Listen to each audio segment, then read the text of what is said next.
Promises of old will keep as the donkeys start to weep. Stars and stripes forever sway. In the land of the brave we stay. We've got the power now in the heart of every town. We've got the power now. The Reds are going down. With a flagpole planted firm, golden dreams that won't decay, marching proudly through the day. In the eagle's shadow by, we find our strength and take our pride.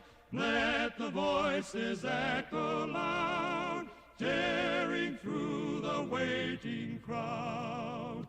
We've got the power now in the heart of every town. We've got the power now. The Reds are going down. Across the plains and mountains tall, hear the victory call. With courage and with might we strive in the light of freedom's guide. We got the power now in the heart of every town. We've got the power now. The Reds are going down.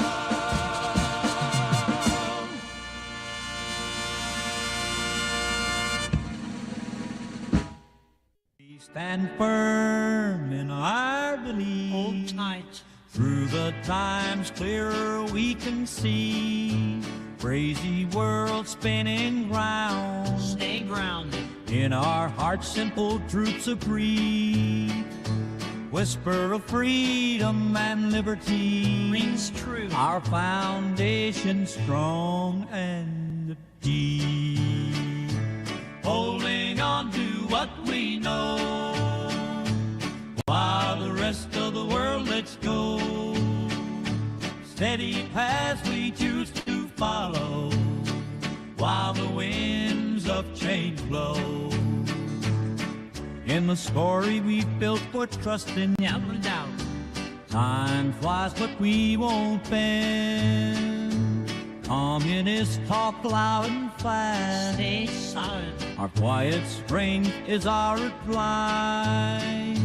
So salute to change but pause. Reflect. In unity our dearest friend. Holding on to what we know, while the rest of the world lets go. Steady paths we choose to follow, while the winds of change blow. In shadows we find our light. Through chaos we stay upright. Stay with courage, faith on our side. forever. Standing firm, our guide. Holding on to what we know, while the rest of the world lets go. Steady paths we choose to follow, while the winds of change blow.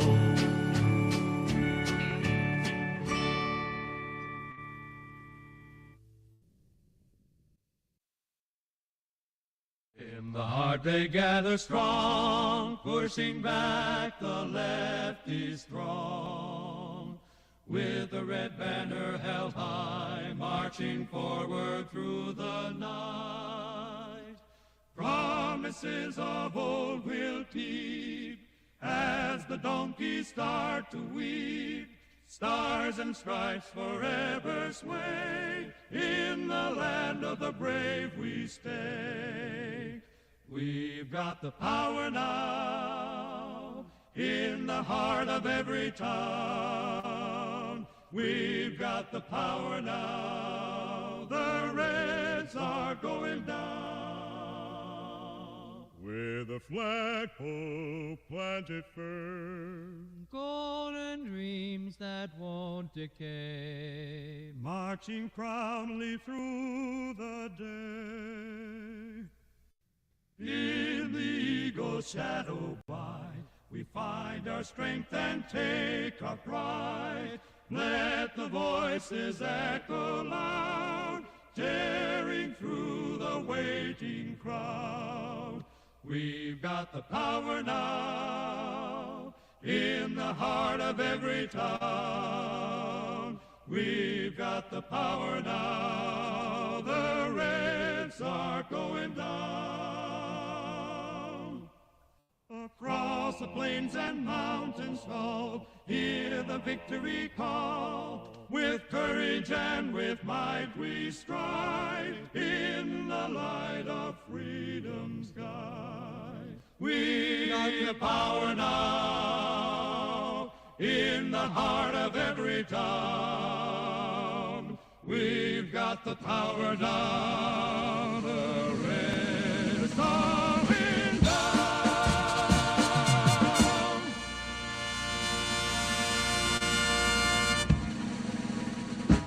we stand firm in our belief. Hold tight. Through the times clearer we can see, crazy world spinning round. Stay grounded. In our hearts simple truths agree, whisper of freedom and liberty Rings true. Our foundation strong and deep, holding on to what we know, while the rest of the world lets go. Steady paths we choose to follow, while the winds of change blow. In the story we've built for trust in you, Never doubt. time flies but we won't bend. Communists talk loud and fast, Stay silent. our quiet strength is our reply. Souls salute to change but pause, Reflect. in unity our dearest friend. Holding on to what we know, while the rest of the world lets go. Steady paths we choose to follow, while the winds of change blow. In shadows we find our light, through chaos we stay upright. Stay With courage, faith on our side, forever. standing firm our guide, holding on to what we know, while the rest of the world lets go. Steady paths we choose to follow, while the winds of change blow.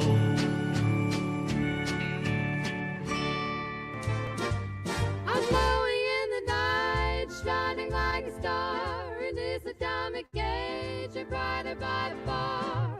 Untouchable energy, it's a glowing affair. Ready, ready, I'll take you everywhere. I'm untouchable now, feel the power in the air. Radioactive rhythm, but sense without care. Electric and alive in this atomic embrace.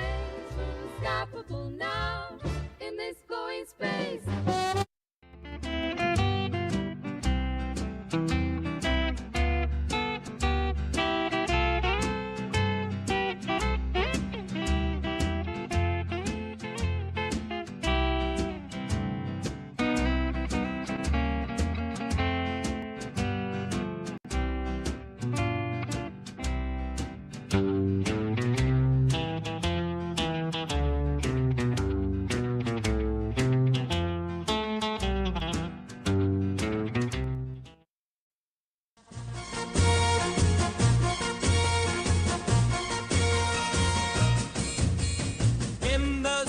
lights so bright, ideals flash in the night, opponents stand side by side, soldiers collide, nowhere to hide.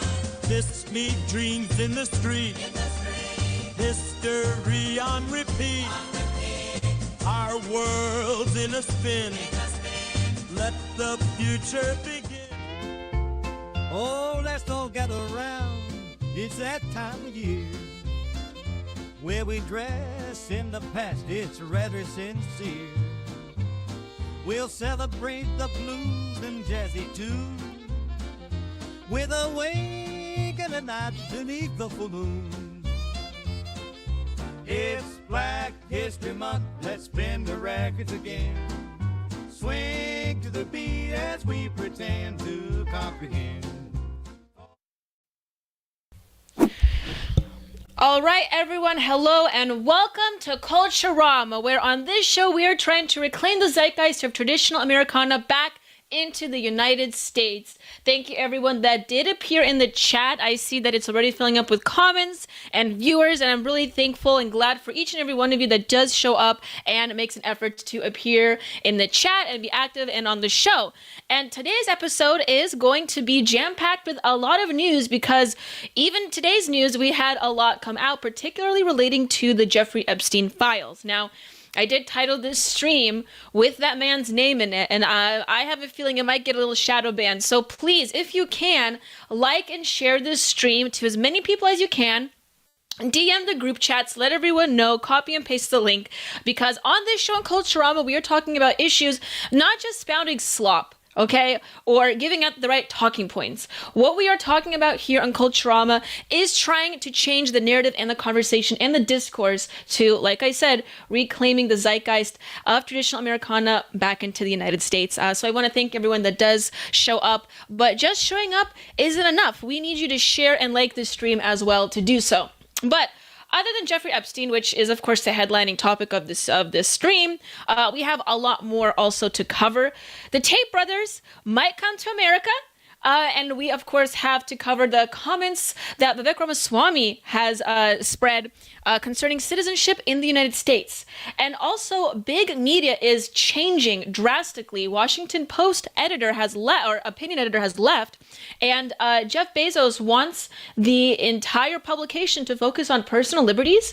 This is a big story and a big news, because media has been, as we all know, completely ideologically captured for quite some time now. And finally, we are seeing not just social media platforms like Meta or X turn the tide according to the cultural change, but also big press. We have seen CNN, CBS News, MSNBC, and others do major cutbacks in their employees, and also Washington Post changing the narrative about what type of news they want to push forward to the American public. And so I think this is a big W for conservatives everywhere, but this is something we're going to cover and more. So I want you guys to stick around for that. Also, we have a special guest on today. It is the Alex Cuesta Show is what it's called. And we have the two brothers, the Cuesta brothers, to join me on this show today. They are two streamers. They stream about politics and culture as well. And so I'll be having them on the stream an hour in. So we will be interviewing them about the primary news stories of today. And particularly, I'll be asking them about their opinion on the Jeffrey Epstein files release. But first, before I do that, I want to ask you guys your opinion on the Jeffrey Epstein files release. It turns out, was it a nothing burger all along? I don't know if you guys saw the some of the leaks that people have spread with the binders. We, of course, had right-wing influencers get these binders before any other major news source, which is a strategy, I will admit. That's a strategy that the Trump administration has done. I'm questioning about whether or not that was a good idea, but regardless, it was a stunt. But some of those figureheads, like I believe Jack Posobiec perhaps already talked about it live. I know Swig, which is an online personality, has already streamed the contents of the booklet.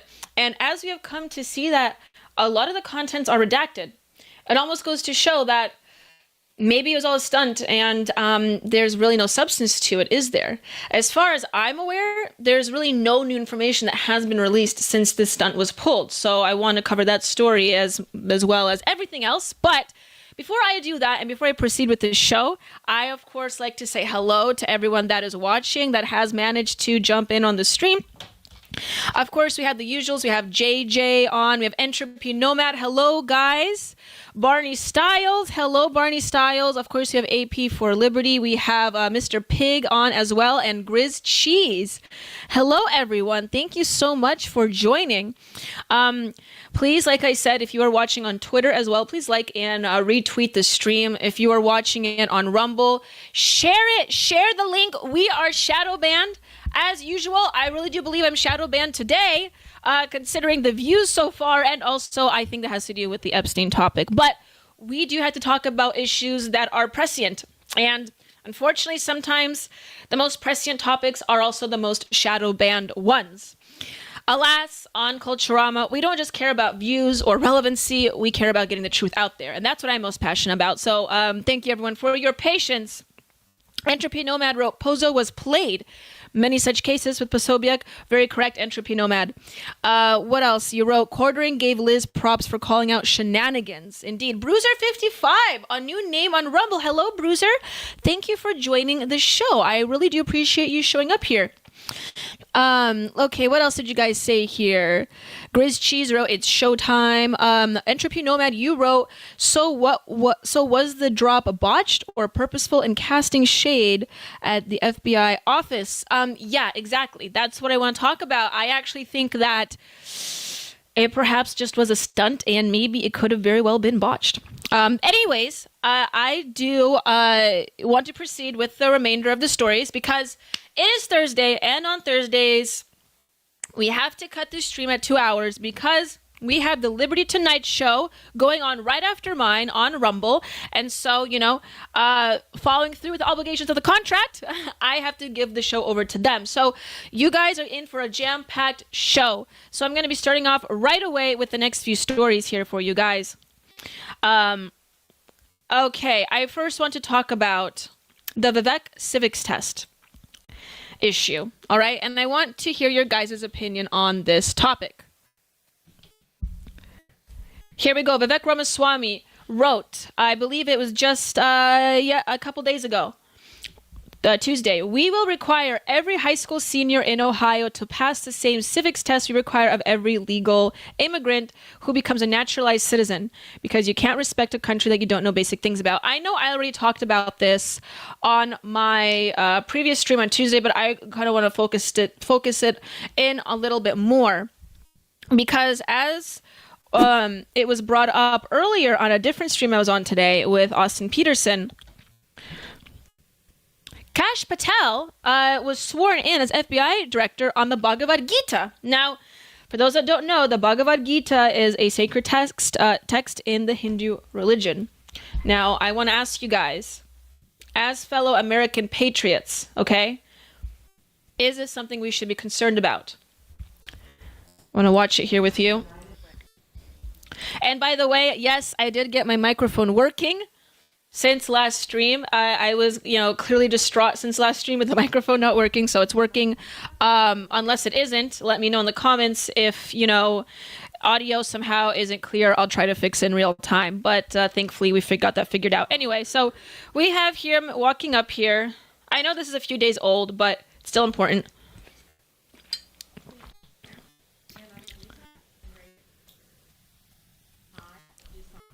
It's a little bit quiet, muffled. And you can see the Bhagavad Gita is right there. Now,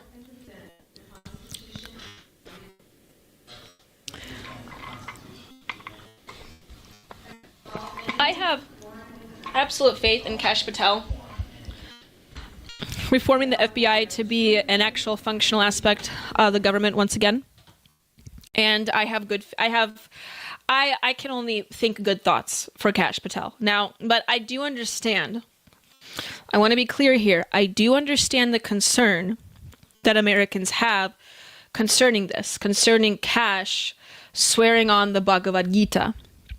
Okay, which is, by the way, a very interesting piece of literature. I do recommend reading it if you want to be enculturated, something outside of the West, general Western culture. There's nothing wrong with learning about Eastern religions or Eastern culture, as long as you acknowledge that they are different, because, I clearly acknowledge it on this show, and I'm sure a lot of my followers and viewers of this show are very well aware of that. It is different, doesn't mean it's bad, but it is different. And what I do want to stress is that I do understand the concerns that people have with him swearing on a different text, such as the Bhagavad Gita. The Christian faith, and more so the Christian culture, because there is a culture, a European culture surrounding that. It's possible to acknowledge that. It's fairly accurate. But American culture, the American founding, the American spirit, you could say, even though the founding fathers weren't all particularly religious or your perfect Protestant Christian, the culture was settled upon that foundation. And so having an individual like this with a very important position to swear in on an exotic text, such as the Bhagavad Gita, would of course espouse many concerns. And I wholeheartedly understand that. However, given the limitations that we are living under here in the country, given the constitutional limitations on the freedom of religion and your ability to express your faith in ways that don't harm others, of course, you have to ask yourself, what would be the reason to have him swear on a text, on a religious text, that he particularly doesn't find sacred or important or significant in his life? And it got me questioning, if I was in his position and I had to swear on something like the Quran, for instance, which has zero meaning in my life, okay? I could eat bacon on top of the Quran and be fine with it. I don't really care about the Quran. I could burn it in a pit of fire and be completely fine and not have any qualms with it or have any issues with my conscience. So would it make sense for me to swear on the Quran into a large position, a major position of power? Large doesn't work in this context. In a major position of power like the one that Kash Patel is walking into? I don't think so. And yes, you could assert that, Kash Patel, perhaps because he isn't Christian or he doesn't come from that religious stock or that cultural stock, that therefore we should limit him from obtaining these positions of powers. I'm meritocratic. I don't think it particularly matters. Yes, culture has a great impact on who you are and who you develop, and I do understand that. But at the same time, if this was a man that could do the job well, even if he comes from a culture that it's exotic or different or peripheral from our own, I don't think it would make much sense for him to swear on a text that he doesn't find sacred for himself. And that sort of relates to the Vivek question, I think, in that oh my goodness, sorry, I'm getting ahead of myself here. I'm already seeing the gifted memberships. Anyways, what does the chat say? I'm getting distracted. I'm already reading the chat, you guys. I do thank you for the gifted subs, though. Hold on a second. Thank you, Psycho. Let's see. Thank you, Bruiser, for the gifted memberships that you gave to Steelbringer. You're absolutely wonderful. Thank you so much, Bruiser. You're awesome. Thank you so much, Bruiser. And we have $5 from Entropy Nomad. Thank you so much, Entropy. You wrote 3 minutes ago, for $5, we should appreciate knowing what is sacred to folks. There should be something filling that God-shaped a God-shaped hole for is all a compass of truth. Very true, Entropy Nomad. At the end of the day, we come from a plethora of cultures and a plethora of religious backgrounds, and so we can't control what people believe, especially these days when clearly religion is becoming a very hot topic, especially for the youth, in particular, or rather, I would say the lack of faith. So, absolutely, it's at least someone believes in God somewhere. Am I right? So, absolutely. I will be right back. I'm going to be pulling up the next few stories. The Tate brothers are coming to America. What are we going to do about that? How are we going to respond? I'll be right back. You guys stay tuned, and I will get that story out for you.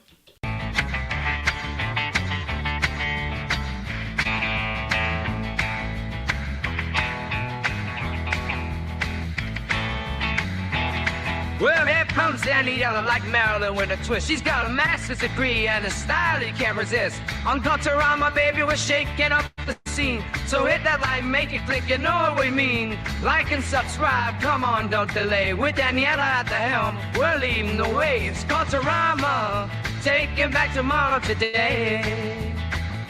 You have to force behaviors, and at BlackRock, we are forcing behaviors. Mao ordered his citizens to throw off the 4 olds.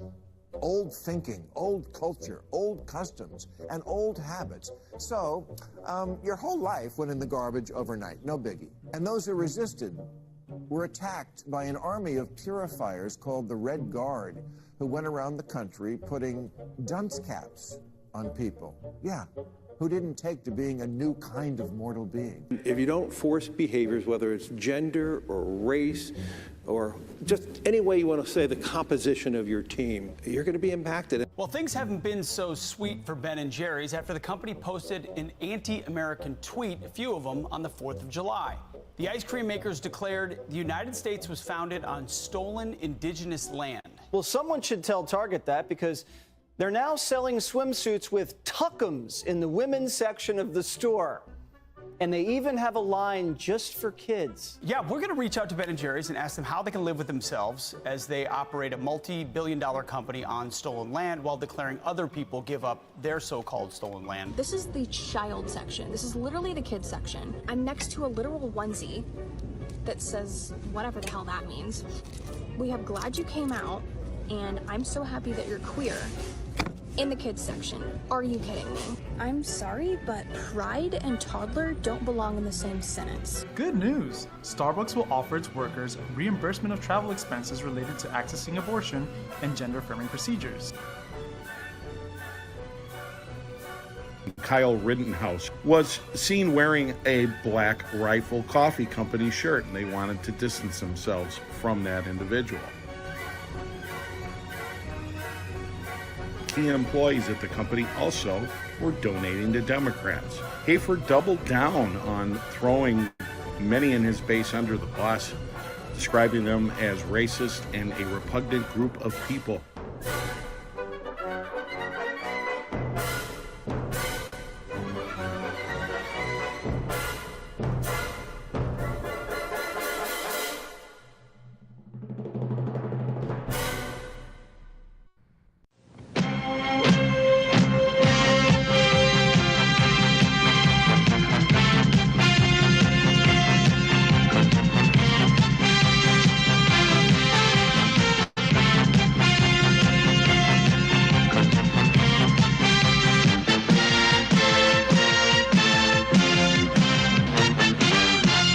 Hey, Liberty lovers, stop scrolling, because if you're tired of the same old news, then I've got just the wake-up call for you. I want to thank you for tuning in to Culturama, and I know that you're enjoying every minute of it. Join us at rumble.com/AP4Liberty. The Wake Up America show is Mondays through Fridays, 7 to 9 a.m. Central Time. It's a great way to start your day. Coffee's optional, but waking up is mandatory. Remember, at Wake Up America, we'll keep you sharp, we'll keep you laughing, most of all, we'll keep you free. I'll see you in the morning.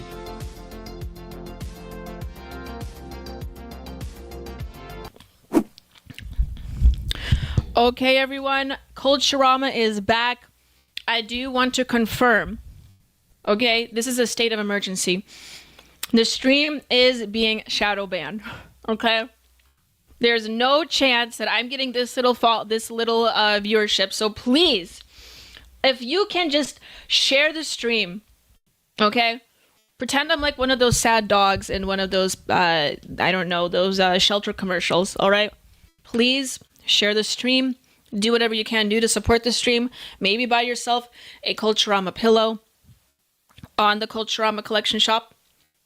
Or if you're an avid coffee drinker like I am, apparently, also the Culturama coffee collection is also in the Culturama collection on our gift shop as well, which I'll be sharing a little later today. So anyways, thank you everyone that is a avid viewer and has decided to join us today. We have another donation by Fiery Waco, the $1.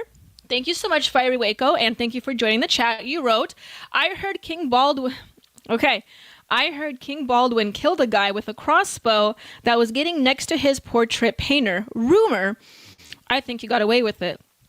The armor was charged. Fiery Waco, that is a very interesting donation, and I appreciate your help to support Culturama. I do not know anything about King Baldwin, but I will look him up right now for you. Oh, is this the Baldwin 4th of Jerusalem? Yeah, I figured. Okay. Yeah, the Leper King. Yes, the Leper King of Jerusalem from 1174 until his death in 1185. He was admired by his contemporaries and later historians for his willpower and dedication to the kingdom of Jerusalem in the face of its debilitating leprosy. Yes, I'm aware of the references to this figure. I don't know if everything you stated is true. However, I'm not the person. I do like history, but that this is something I'm unaware of. However, we also have Fire Waco. You're gifted a membership by Steelbringer. Wonderful news! Congratulations. It is indeed a tangent, my mistake, because, thank you so much, Fire Waco.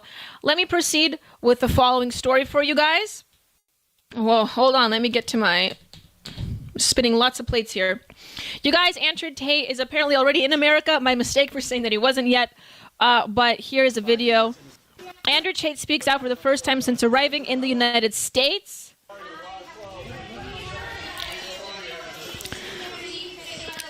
Love the fit, the black turtleneck, very nice. Misunderstood. There's a lot of opinions about us, a lot of things that go around about us on the internet. We've yet to be convicted of any crime in our lives ever. We have no criminal record anywhere on the planet ever. Our case was dismissed on the 19th of December in Romania under the Biden administration. And our prosecutor recently decided, because we have no active indictment in court, to let us go and return. This is a democratic society. It's supposed to be innocent until proven guilty, as my brother and I are. And I think it's extremely important that we stop allowing media spin, wrap-up smears, lies, or... I know Andrew Tate normally talks like this, but how many times do you think it took him to recite this before he got it perfectly down? Nothing he's saying is technically incorrect. Now, for those that are that know me, know my opinions of Andrew Tate personally about the trafficking situation. I allegedly, I think he was a part of it for various reasons. He's made comments about wanting to do this before in the past. He's made comments about specifically moving to Romania so he could be with not legally underage, but a younger woman there. So I personally think that if you fulfill a certain characteristic, if you fulfill like certain behaviors, you will perhaps, if you embody the values of something, you will become that something, if you know what I'm saying. However, I will say, though, this is all completely alleged, and I have no qualms with him being in the United States, actually. For all things considered, that would make for a very entertaining, I think being closer to the source of entertainment is best for all of us. Young girls may have to stay away, but I think that this is good news for him, and I want to congratulate him for at least being in an area that he may feel safer in. Carefully constructed narratives from George Soros-funded operations trying to destroy the reputations of good people who have no intention to do anything other than follow the law.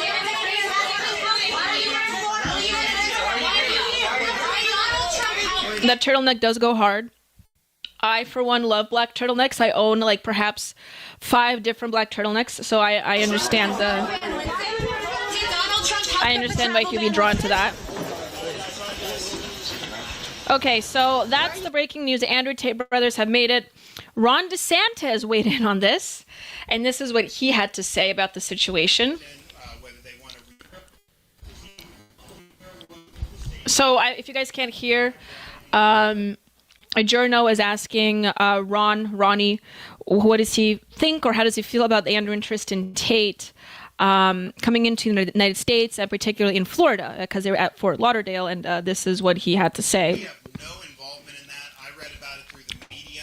Clearly, the federal government has jurisdiction, whether they want to rebuff his entry into the United States, and I have confidence that whether it's Pam Bondi or Kristi Noem, that they will be looking at that. I do know our Attorney General, James Boothmeyer, is looking at what state hooks and jurisdiction we may have to be able to deal with this. But the reality is no, Florida is not a place where you're welcome with that type of conduct in the the air. And I don't know how it came to this.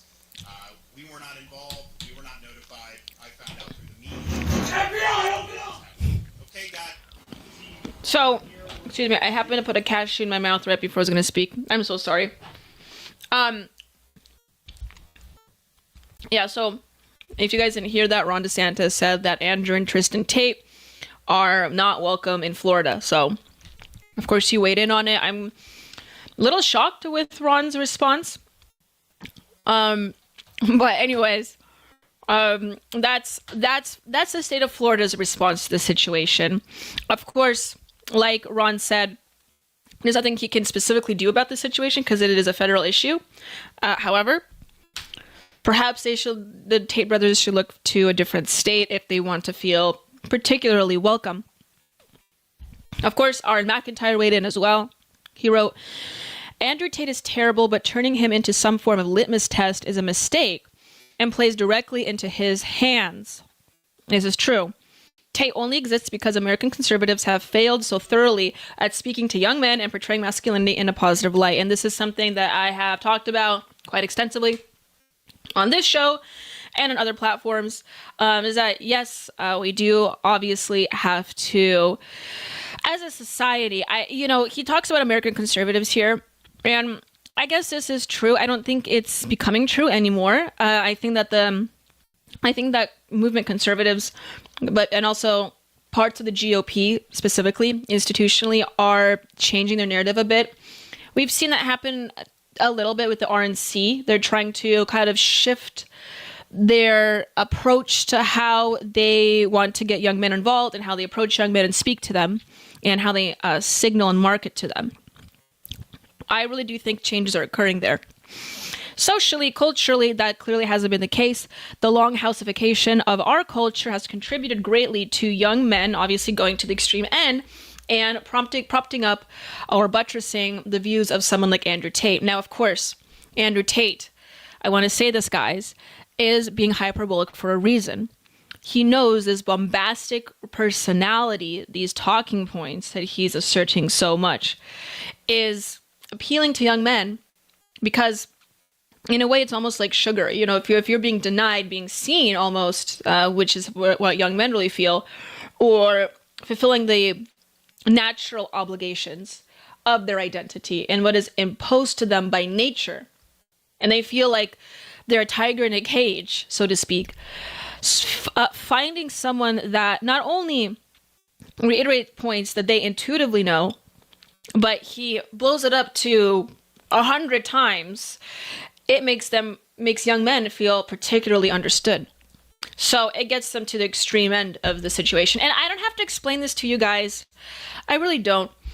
The majority of, I will level with you guys. I understand that the majority of my viewership is male, okay? Relates to the topics I talk about, perhaps. So you guys know very well what I'm talking about, more than how I understand.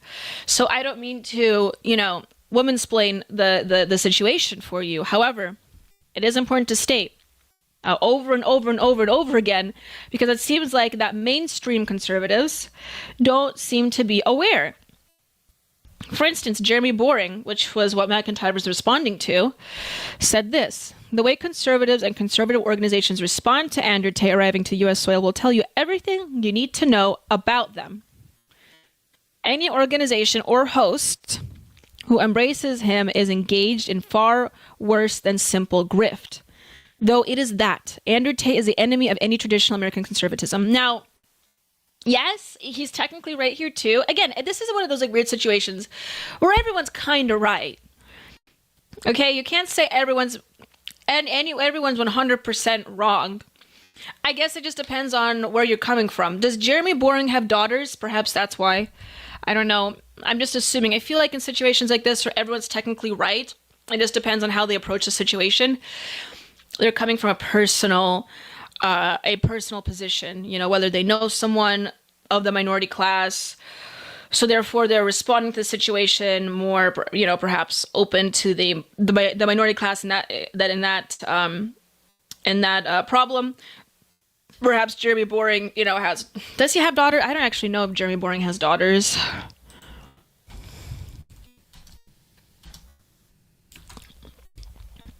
They adopted a baby girl. Okay, that's what I thought. So anyways, whoa, that's not what I wanted up. So anyways, yes, he's technically not wrong here. Andrew Tate is a grifter, yes. Embracing Andrew Tate, especially, you know, he is a Muslim. Embracing him goes against any traditional American conservatism. This is also true. And everything he's saying is not incorrect here. But we also have to understand the other side of the coin. Okay, the darker side of the coin here. Young men are easily radicalized.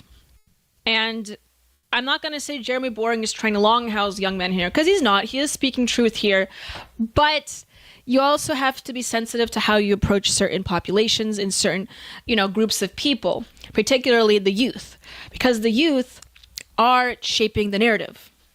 I'm sorry to say this, you guys. You may not like the youth. You may not like young men, or in some aspects young women, but they are going to set the stage for what will come and what is to come.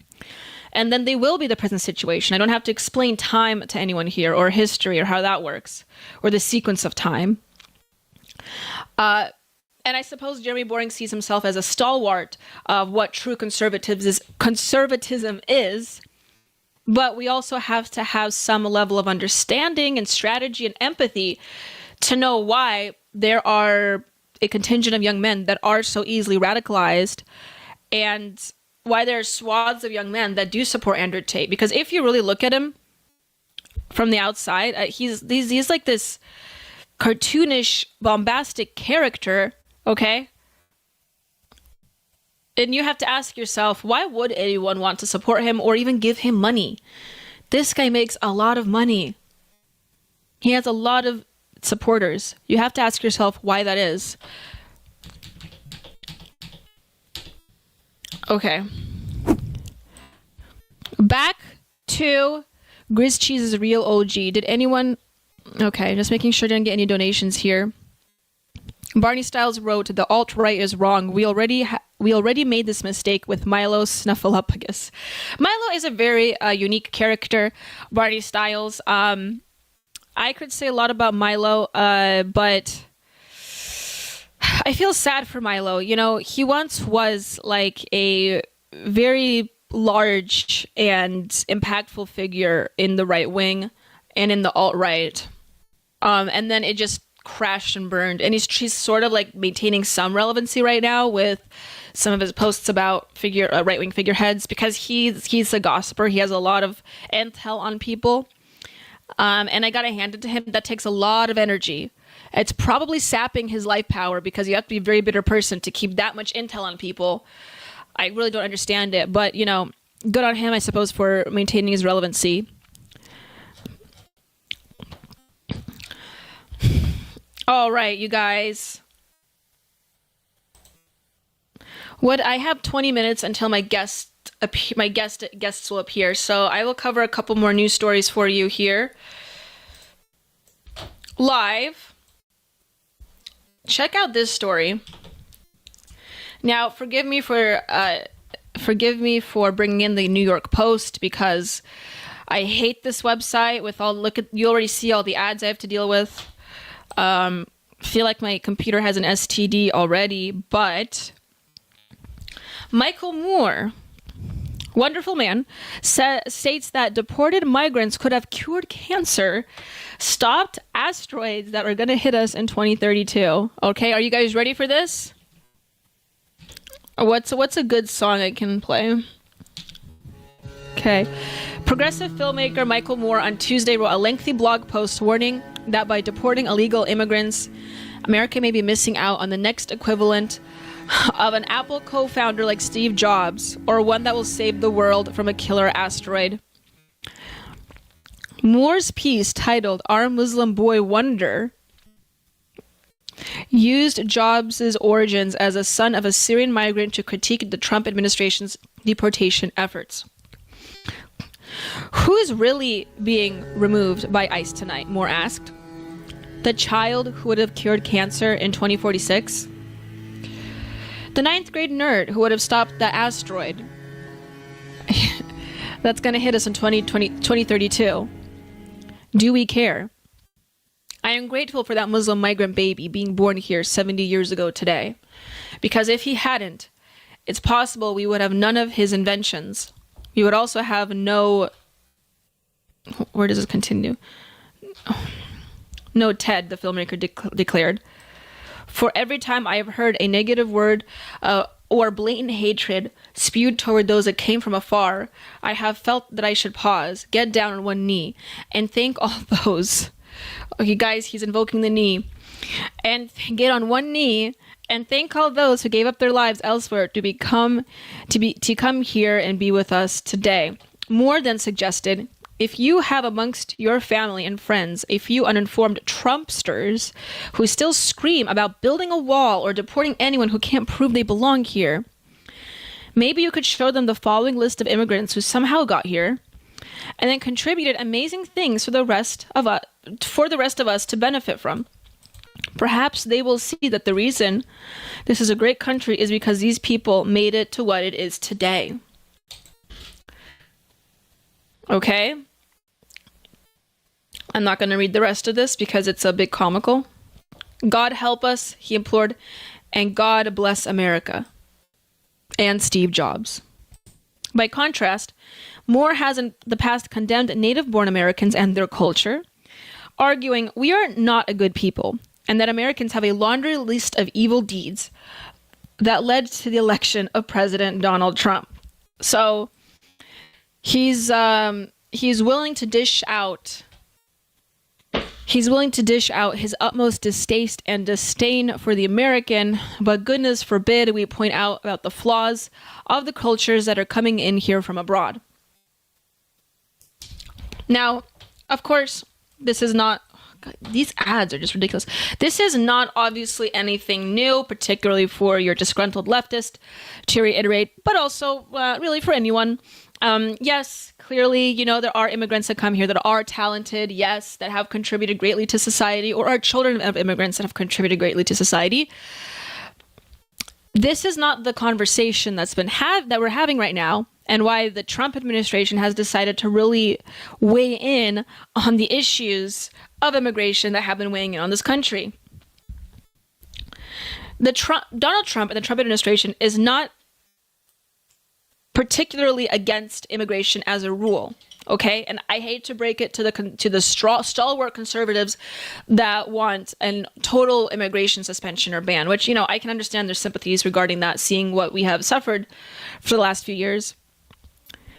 But there has to be a check placed on how we approach the issue, considering, like I've been talking about extensively on this show, the job market is declining for your heritage American. People can't find jobs anymore. It's very difficult. Housing crisis. Crime is rising. And you will find a plethora of articles that say that it's a myth, only because we don't report it accurately, by the way. They are pushing the narrative that it's not an issue when it is. The reason why I wanted to bring up Michael Moore, because you guys are probably going to think, who cares what Michael Moore says? Well, it does relate to the following. This happened.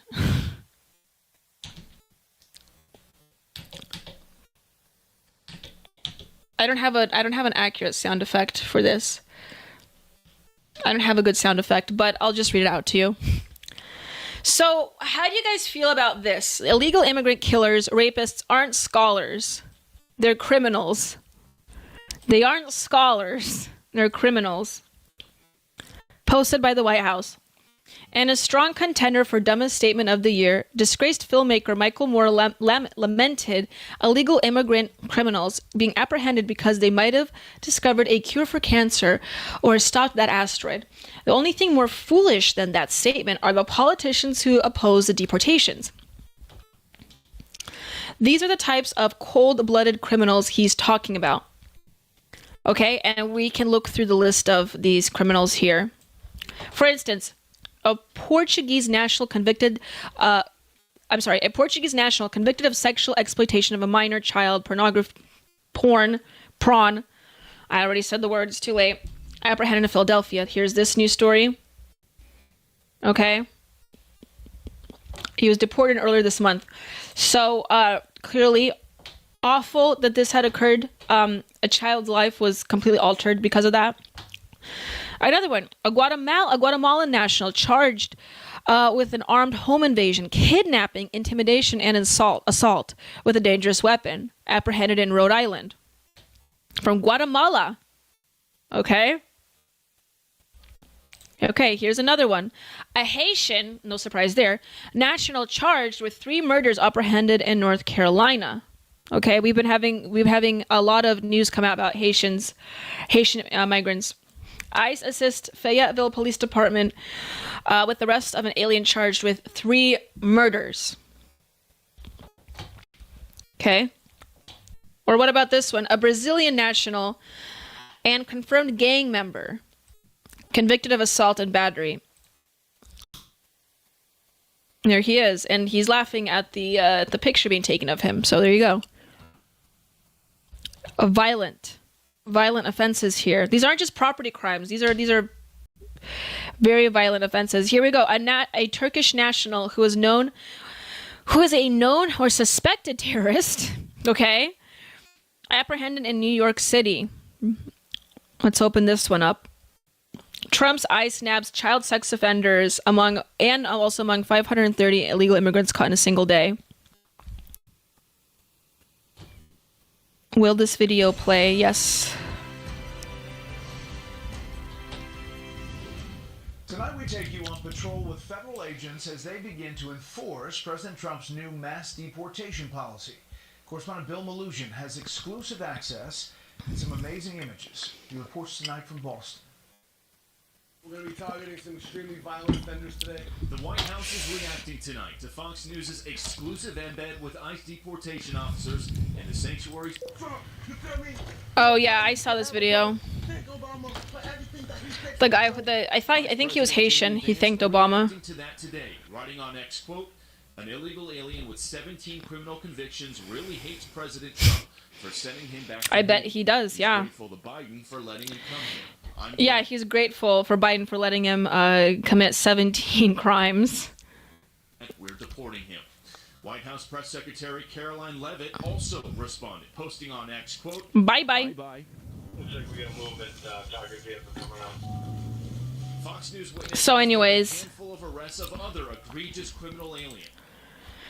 a Mexican national convicted of drug trafficking apprehended in Texas. A Dominican Republic national convicted of sexual conduct against a child. Again, a Guatemalan charged with rape. I don't know if I can say that. Grape. Apprehended in Massachusetts. So like Ecuadorian convicted of grape as well in Buffalo. A Salvadorian national convicted of sodomy / anal intercourse with a child less than 13 years of age in Washington, my home state. There you go. So, like, a Honduran national of criminal sexual assault with a minor in Minnesota. Here's another one. Here's a big one. A Salvadorian national and MS-13 gang member convicted of aggravated assault in Houston, apprehended in Houston. So you will come across tons and tons and tons of articles saying that immigrants pose absolutely no issues with crime as it comes to the U.S. That has not been the case. And I'm going to say this very clearly to you guys. This has not been the case in Europe since 2017 with the Syrian migrant crisis. I don't have to remind you guys about that. Grapes, I don't know if I can say that, grapes, sexual assault have skyrocketed in places like Sweden and Germany, so much so that they have also altered the definition of what qualifies as sexual assault in some cases for them to change the numbers, but you can find the statistics relating to those countries. People will try to control the narrative here in the United States, saying that immigrants pose no issues. I found a few articles saying that they may pose property crime issues, but the reason for why that is because, quite frankly, they change the definition. And also, a lot of times, they just go unnoticed. Authorities turned a blind eye for so long because a lot of these crimes are happening. And even if they don't, statistically pose as much as crime as like your national, for instance, which I don't think is necessarily true, but say that it is true, It doesn't matter. Why are we allowing people from other countries commit crimes, heinous crimes? This isn't just petty theft. Heinous crimes in our country, and just let it happen. This isn't amazing. Obviously, what I'm saying here isn't really novel or exciting or all that interesting. I bet this is something I think we all can appreciate and understand the gravity of. But why are we just letting it happen? And why do we have people like Michael Moore come out and basically lie to us? Because that's basically what he's doing. Yes, yes, there is some immigrant out there that could do great things. But he's lying to us, saying that our culture is completely inept and broken and, frankly, evil in some cases. To elect someone like Donald Trump, who, frankly, what I'm seeing here is that he's just trying to protect the sovereignty and the integrity of this nation and its people. And I'm not saying, it's people like I'm referring to a specific type of people or an ethnicity. I'm just talking about nationals, American nationals, citizens, that's lived here a single generation or multiple generations. It doesn't matter. And it doesn't matter whether you're someone like Vivek or you're like Pam Bondi. Okay? What matters is that you are living in this country. You are a citizen, and someone that isn't a citizen has apparently the right to sexually assault you. There's something not right with that. There's something deeply disturbing about that, actually. Entropy Nomad wrote, "Barbarians are among us." Very true, Entropy Nomad. Hello, Ron Helton1 in the chat. You're a new name. I want to thank you for joining Culturama. And what you wrote, "Shootings and fatal wrecks have gone way down in my hometown since they started rounding up the criminals. Not sure if they caught them or are now lying low." Ron, I did hear that fatal wrecks, like car accidents. I've heard that car accidents and just vehicle issues, it does have a correlation with immigrants as well. So that I certainly believe when you say that it has gone down since ICE have rounded people up. Mr. Pig writes, "They lie about immigrant crime." They absolutely do, because they're terrified of people finding out. If they knew people, Americans found out. Like, if you live in Europe, that's one thing, because I'm gonna be real with you guys. Europe is a whole different. I mean, obviously, it's a different culture, but it's a whole different attitude. They're very, very servile to the immigrants. You do see parties like the AFD now come out that are fairly nationalistic, more so than they have in the past. And people are finally starting to, like AFD, for instance, people are starting to finally, push back. But Europe is very servile, very giving, very open, okay? Open-minded in a lot of cases. Europeans typically are more cosmopolitan as well. Most Europeans, of course, not all. But if Americans found out, I have a feeling that their reaction would be far stronger than what Europe had to withstand, especially if we're talking about sexual assault, which I do want to, again, say has skyrocketed since 2017. I wonder if I can pull up, I have my guest up on the next 3 minutes, so I can't do this, but maybe a little later on the stream, if I have time, I can show you the statistics, because I was just looking it up again. I was aware of this since 2017, but I was looking up again, and the statistics are drastic, and they were trying to keep it down, but they couldn't. Because, they were literally changing, like, they had public ads warning women about Muslim men. I wonder if I could find that for you on the show today, because I don't want to just make conjecture for you guys. I have seen these before online, and I'm sure you have too. I can probably pull it up on stream, but clearly when there is a clash of cultures, there's going to be a lot of conflict and sometimes a lot of violence. Violence is deeply embedded in the process of accumulating cultures together, especially in a smaller country. Granted, America is bigger than Sweden, Denmark, Germany, I believe. I think so. I might have to double check that, but I believe it is. So for us, it may be a little bit easier in facilitating the process of obtaining different cultures, but it's still not possible to have all these cultures, a completely perfect multicultural society without some degree of conflict. Okay, our value sets are completely different. A lot of these people that come from these countries do not understand that age of consent is actually important, or that our age of consent is a bit higher than theirs. This is an issue that's come up quite a bit in Europe, actually, particularly with the Muslim culture. And like, I'm sorry to break it to you, and I know a lot of great Muslims out there. I'm not saying, these are all bad people, but the culture is completely antithetical to our own. And for us to ignore that for the sake of multiculturalism is quite foolish. And I understand multiculturalism and pure egalitarianism is a virtuous ideal. It very much is so. And it's inherently a Western ideal. And that is why Western Europe has been, frankly, graped by the global South for quite some time now, because they are, multiculturalism is their main value set. And that is really good. I think that it's a great value set, but it's also not realistic. Or at least if we're going to facilitate that process, we have to be careful in how we do it. And we can't just have completely open borders based on the status of refugee and just let people come in. You are going to come with a lot of growing pains and a lot of conflict that will just completely incinerate you as a country. And it hurts people in the process. It hurts young girls in the process.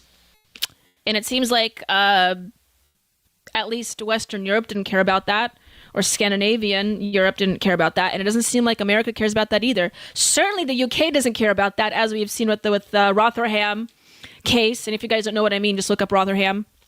But anyways, I'm getting ahead of myself because we need to bring in the guest, so I'll be right back, you guys. I have Alex Cuesta, the Cuesta brothers, as part of the Alex Cuesta show. And they are fellow streamers, and I'm going to be talking about them with them about, and this is going to shadow ban me, the Jeffrey Epstein situation and the Jeffrey Epstein files. I didn't have a chance to cover that before I got them on, so I'm going to be covering it with them, with you guys live. Stay tuned, and I will be right back. You're really going to love this next segment.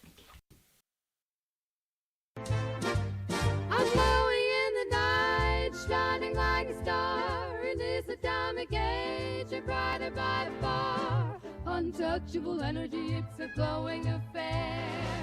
Ready, ready, I'll take you everywhere. I'm untouchable now, feel the power in the air. Radioactive rhythm, but sense without care. Electric and alive in this atomic embrace. Unstoppable now in this glowing space. The heart they gather strong, pushing back the left is strong. With the red banner held high, marching forward through the night. Promises of old will keep as the donkeys start to weep. Stars and stripes forever sway. In the land of the brave we stay. We've got the power now in the heart of every town. We've got the power now. The Reds are going down.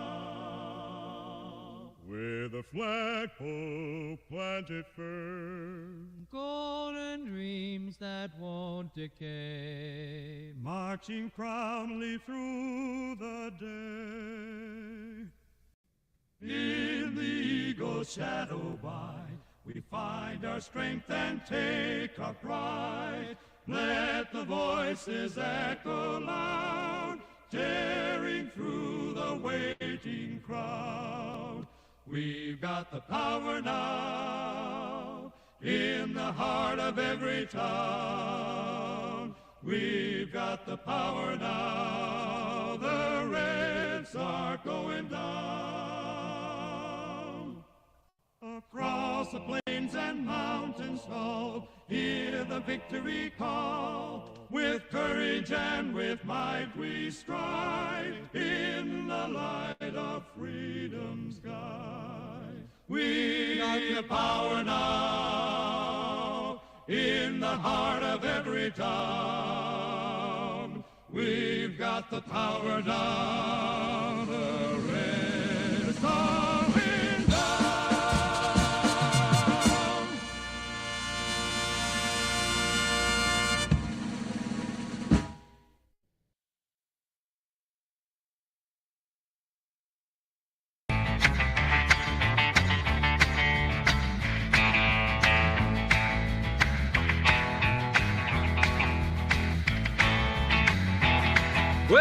them stand together like Marilyn with a twist. She's got a master's degree and a style you can't resist. On Culturama, baby, we're shaking up the scene. So hit that like, make it click, you know what we mean. Like and subscribe, come on, don't delay. With Daniela at the helm, we're leading the way. It's Culturama, taking back tomorrow today.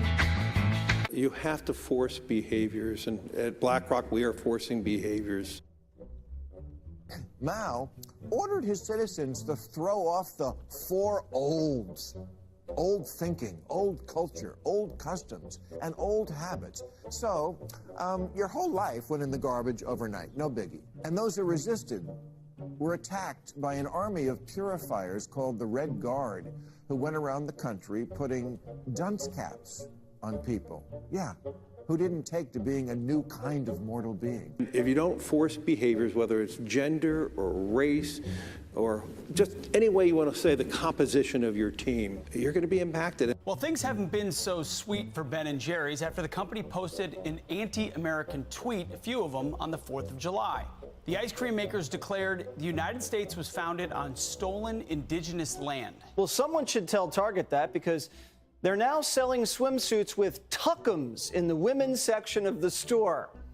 And they even have a line just for kids. Yeah, we're going to reach out to Ben & Jerry's and ask them how they can live with themselves as they operate a multi-billion-dollar company on stolen land while declaring other people give up their so-called stolen land. This is the child section. This is literally the kids section. I'm next to a literal onesie that says whatever the hell that means. We have glad you came out, and I'm so happy that you're queer. In the kids section. Are you kidding me?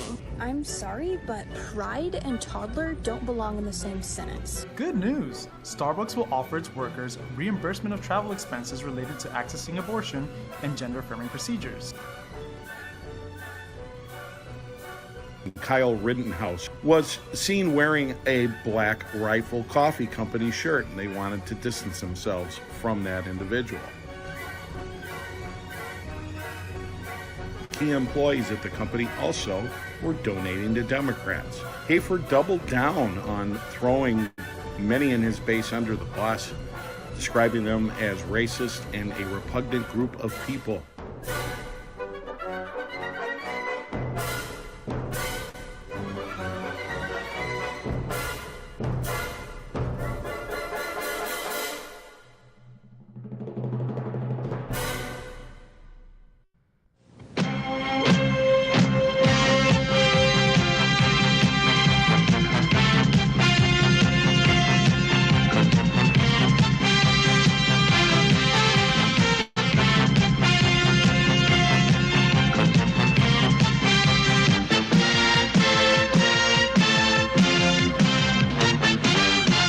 Hey, Liberty lovers, stop scrolling, because if you're tired of the same old news, then I've got just the wake-up call for you. I want to thank you for tuning in to Culturama, and I know that you're enjoying every minute of it. Join us at rumble.com/AP4Liberty. The Wake Up America show is Mondays through Fridays, 7 to 9 a.m. Central Time. It's a great way to start your day. Coffee's optional, but waking up is mandatory. Remember, at Wake Up America, we'll keep you sharp, we'll keep you laughing, most of all, we'll keep you free. I'll see you in the morning.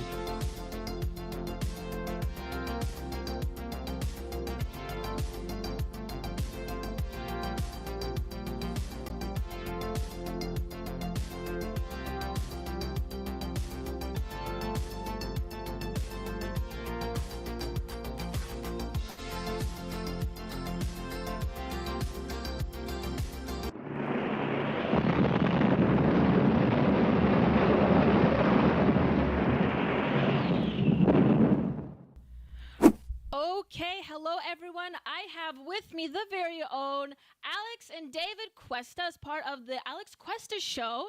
I'm just going to let you guys introduce yourself, tell me a little bit what the show's about and what you guys do, and we will be talking about a very important subject. As I've mentioned, I didn't have a chance to cover it, but I will afterwards, after again this interview.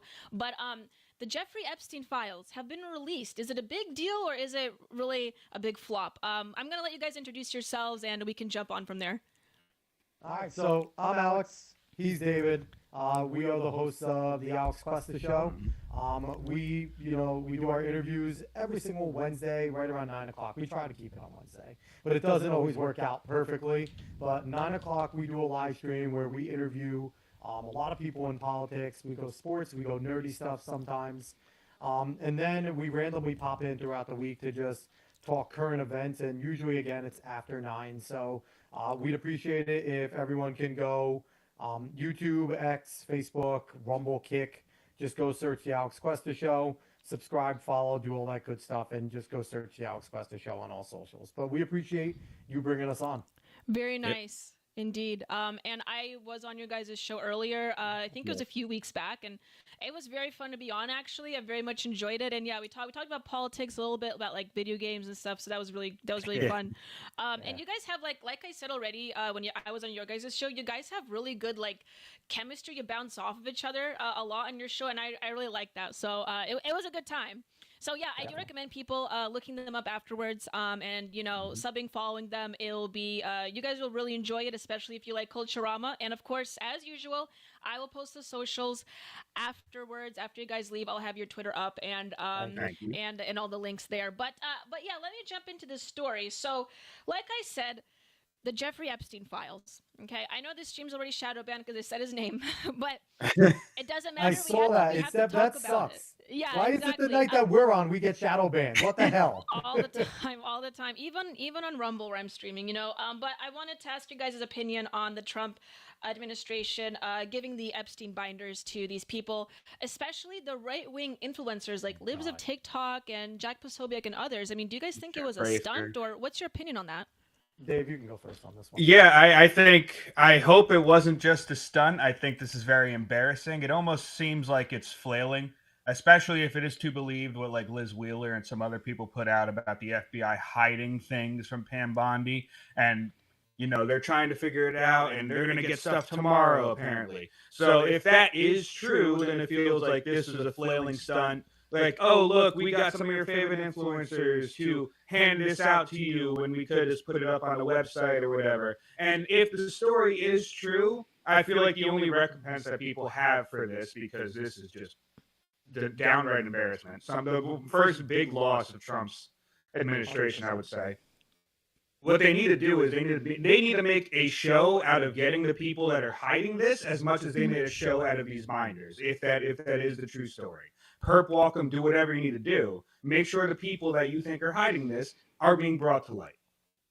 And, I just think it's absolute nonsense. Because even if you were going to, give it to, the right-wing influencers, the new media, preferential, you don't do it in this way. You don't sit there and parade it around and, have Caroline Levitt do that Twitter post where she's like, oh, the great ones are here. And it's like, listen, the media always gets preferential treatment with stuff like this, right? So maybe send them a PDF file, but at the same time, put it on a government website. Because let's be honest, most of us are not going to stream through the 200 plus, 300 plus pages. We're going to wait for those personalities we trust to look through it, give us the opinions and things like that anyway.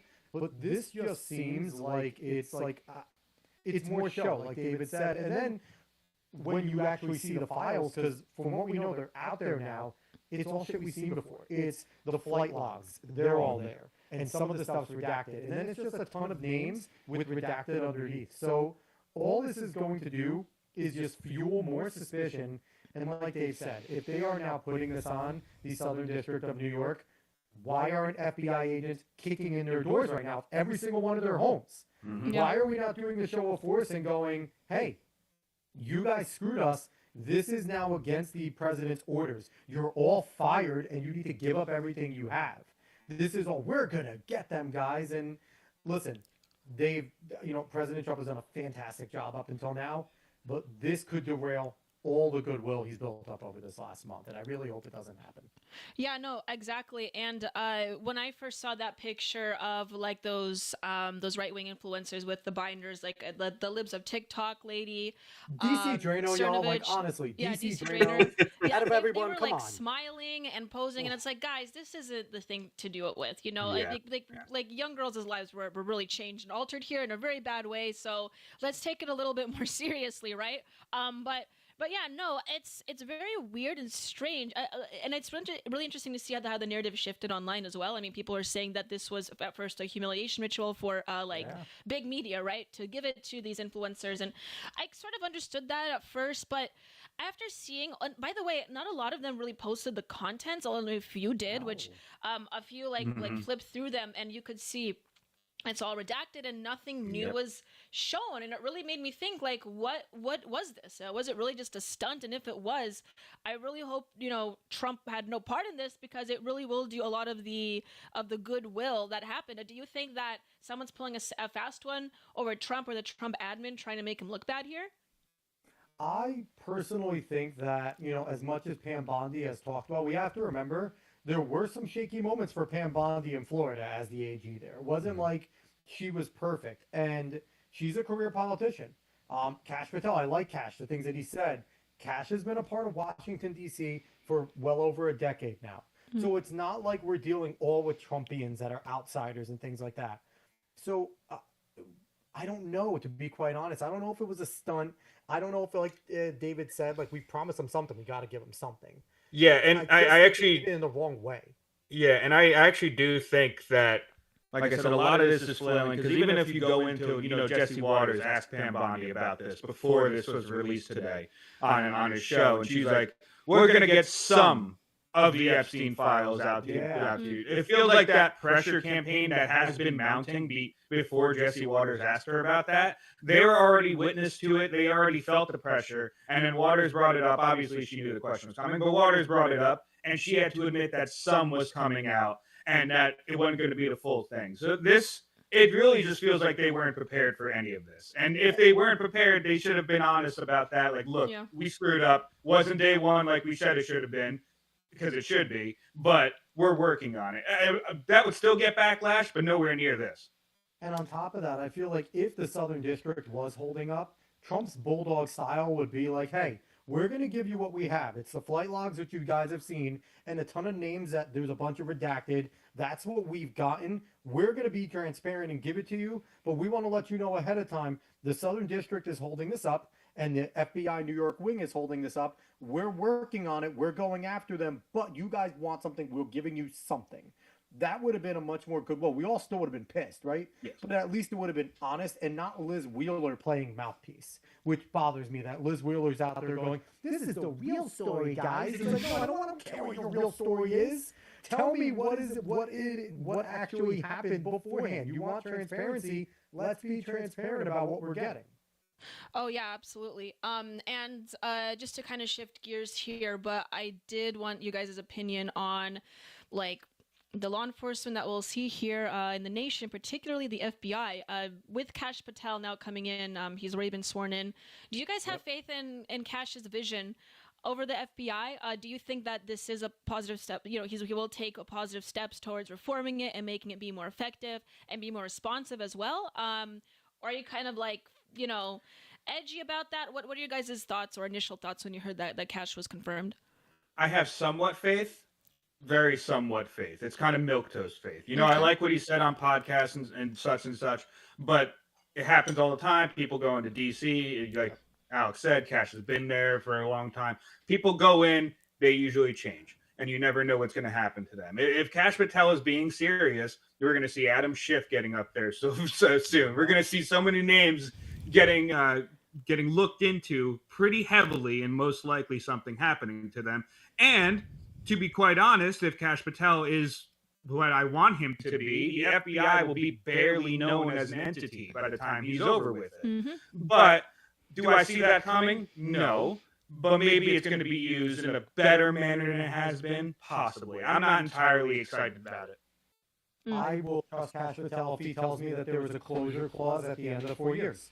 If he does what he needs to do with the FBI and they slowly but surely disintegrate it, because I'm a person that, we hear so many people like, we need them to counter terrorism. And it's like, I don't like federal police. Mm-hmm. I'm a historian. That's what I went to school for. Every time there's a federal police of central government, it is always used to strong arm the citizens. And we've seen that. That's what the FBI's roots have been, right?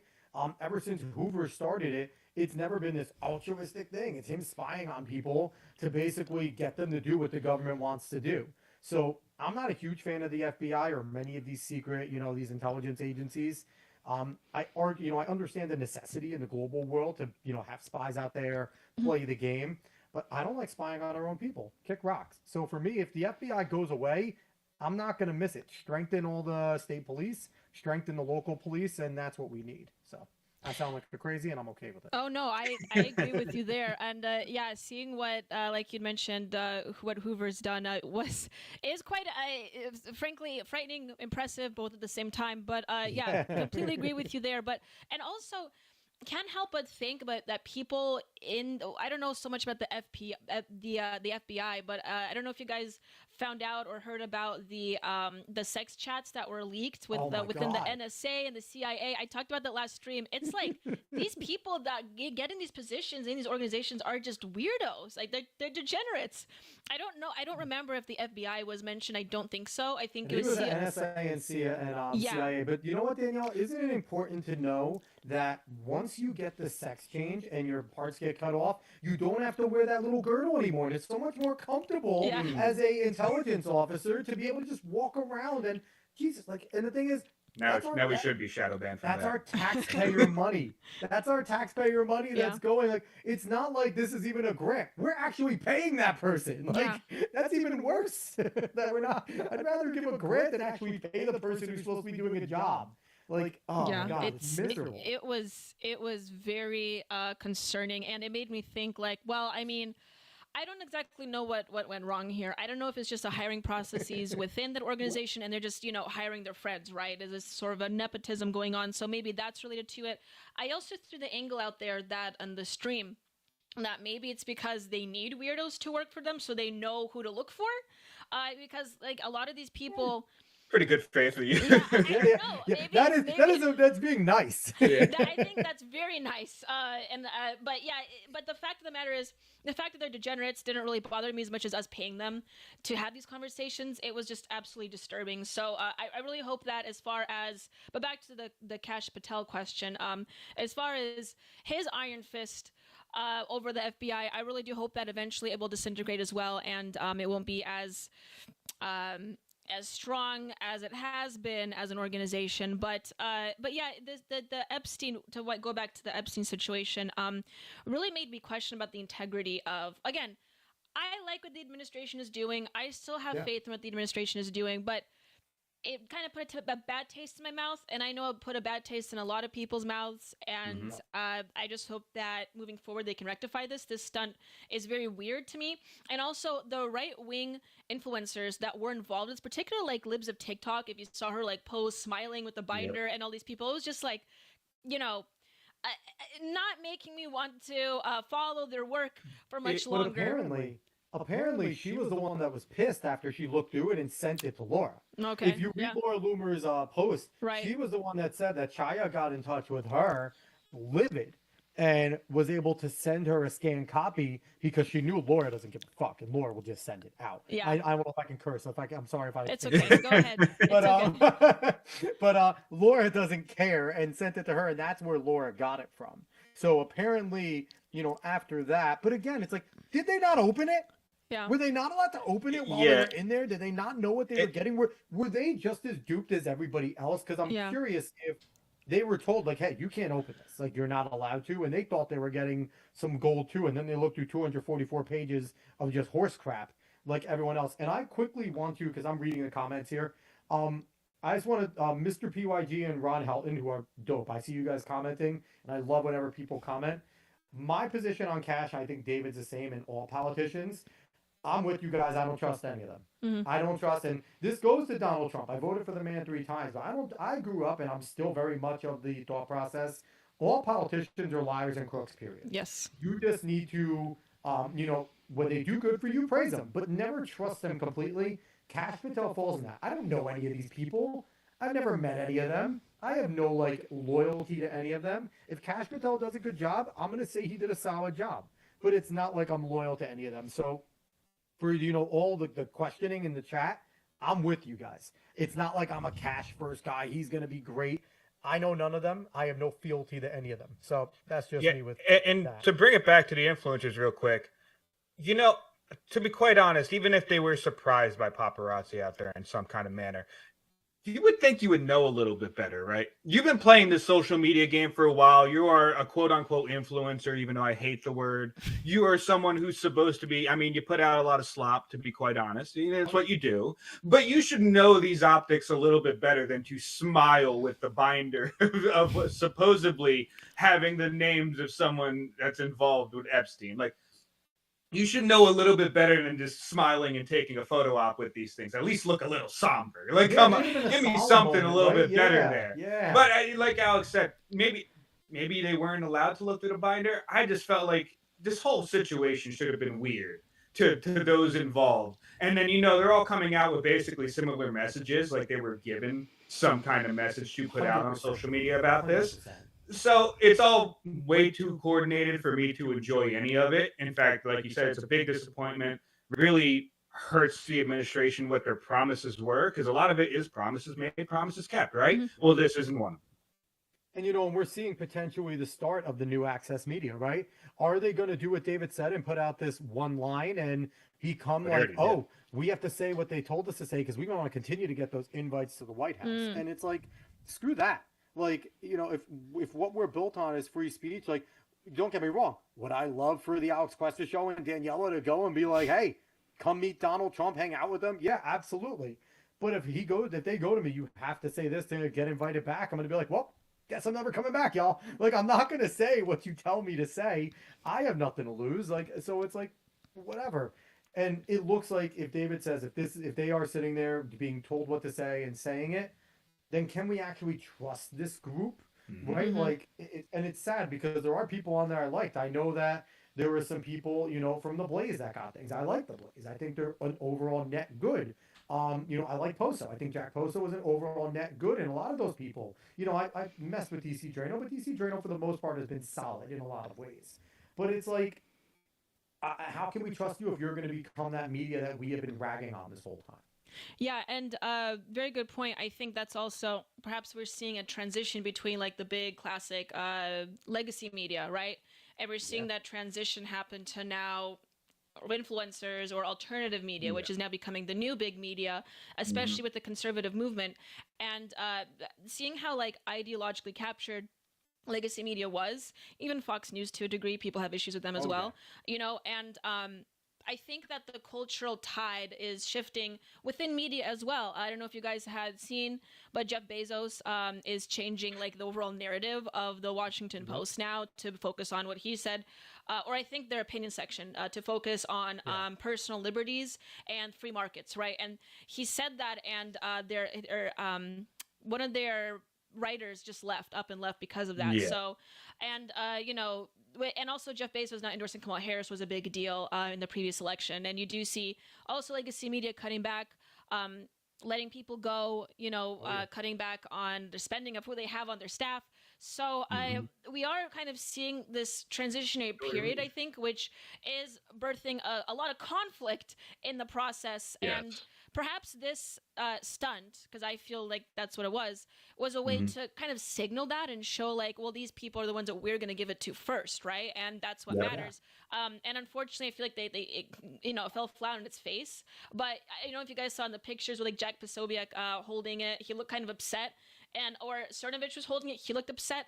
I think that they did look through it and they were upset in the pictures because like everything's redacted practically. Yeah, they probably knew. Yeah, exactly. But I mean, I am somewhat excited with seeing this transition of media, right? And so, it's like our guys giving out the news, but if they're going to sell out, just like the previous people, we can't trust them. I mean, do you guys have any faith in the new, seeing Jeff Bezos do this with Washington Post and others becoming more mainstream?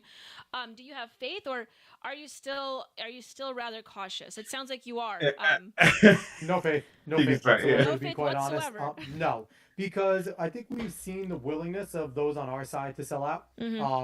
We've seen it. We've seen all the MAGA zealots, right? And it's like, it's okay to support Donald Trump, but Donald Trump isn't God. No politician deserves your zealotry. And we've seen that happening left and right by people that, we all rally to, right? And things like that.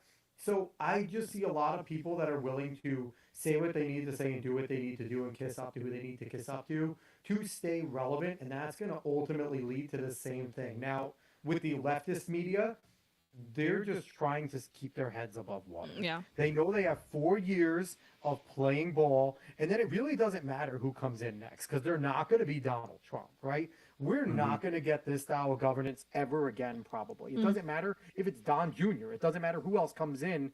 Donald Trump's one of a kind, and after these 4 years, whatever the result may be, if a Republican gets in, whether it's Vance, Rubio, DeSantis, Don Jr., it doesn't matter who gets in, it's going to be a victory lap. It's going to be, oh, we were great under President Trump. We're going to continue that.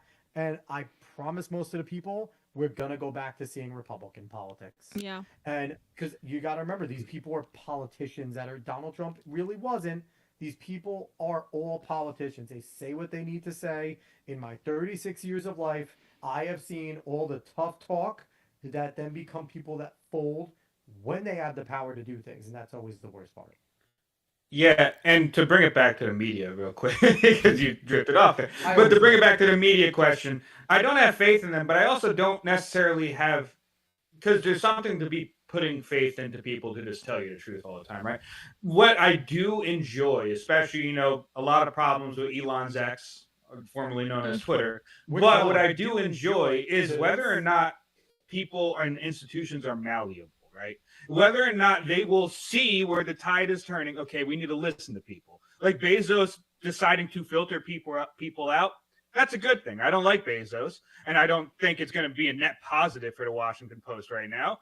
But it's a good thing for him to say, hey, I'll lose money if I don't listen to the people that will have a chance of giving me money. That's a good thing if they're shown to be malleable and we can force them to do things, right? That's really what you want to be able to do, because, you know, you're not going to be able to agree with these people all the time, and they're not always going to say the things that you want them to say. But if you can get them to not completely go against you at all times, like we saw for a decade plus, then that's a good thing. If you can force them to do a little bit something, you know, actually having the market kind of work as intended, that's a good thing, at least to me. Yeah, and especially seeing like the Jeff Bezos thing, or even when Mark Zuckerberg went on Joe Rogan wearing the chain. Yeah. Remember, you know, trying to talk about how he did archery, or it was very awkward. I don't know if you guys saw that clip where like, I watched the whole entire podcast, and it was like, Joe Rogan did his damnedest to try and make a cyborg look like a human. Yeah. And Mark Zuckerberg someone was behind him just pressing the reset button in his back occasionally, because he would just start beep bop booping and then he'd have to become human again. It was a really awkward thing. The biggest highlight was when they started talking about like martial arts, because I do think Zuckerberg does like BJJ. I do think he does really jujitsu. He does jujitsu at a high level too. He's not a bad jujitsu fighter and stuff like that. So when he was the most human. When they got into the transhuman stuff, though, that's when I was like, we need to punt Zuckerberg into fucking Mars before Elon. Because you think Elon talks about some transhumanist stuff? Zuckerberg, if anyone hasn't seen that part of it, go listen to Zuck talking about, well, you know, it'll be a little bit too invasive to convince everyone to get it into their neck. But if, you know, we can make a watch that will do the same thing as the Neuralink, and it will hook up to glasses and it can respond together. You know, it's not as invasive and you're getting the same product. It's like, no, bro, kick rocks. Get out of my brain. I don't want anything in my brain. Super. Yeah, these people are at a whole nother level of existence that I don't want to be a part of sometimes. But but yeah, like I remember when Mark Zuckerberg came out and did that thing, that stunt, and now with Jeff Bezos, a lot of these people, especially with Mark, I saw them praising him, and I was thinking to myself, come on, you guys. What are you doing? Yeah, like, what are you doing? He's clearly like trying to gain favor here because he sees who's the president. And you know, these people, they're people, but they more so embody entire institutions, and that's how we should look at it. Is like, yes, it's a W for now. We don't know what's going to happen when Trump's out of office, and you're absolutely right when you say that. Look like, at RFK and Tulsi.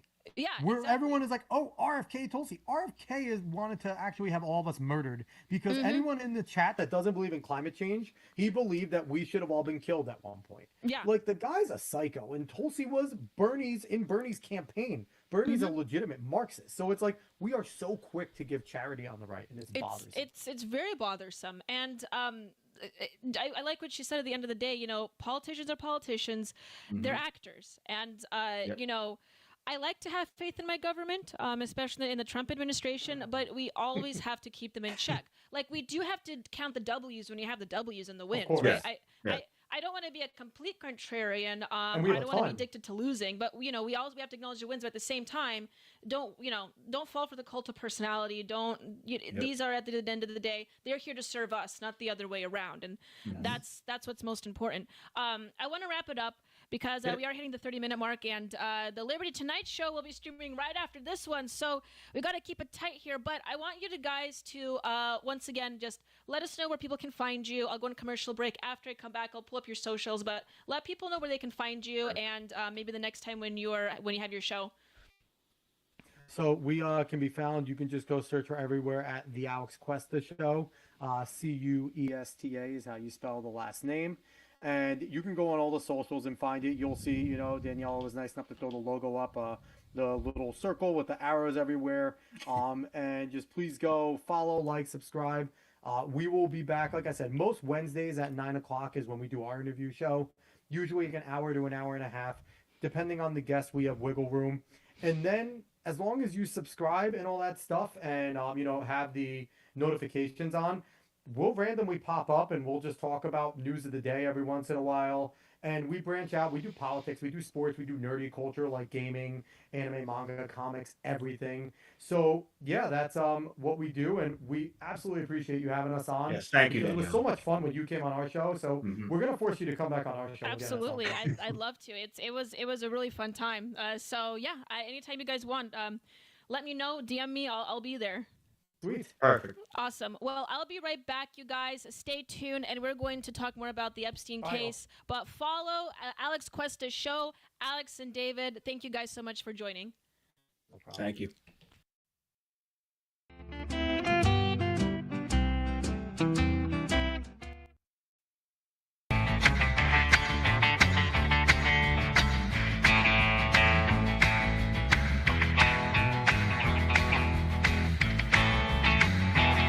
Well, here comes Daniela like Marilyn with a twist. She's got a master's degree and a style you can't resist. On Culturama, baby, we're shaking up the scene. So hit that like, make it click, you know what we mean. Like and subscribe, come on, don't delay. With Daniela at the helm, we're leading the way. It's Culturama, taking back tomorrow today.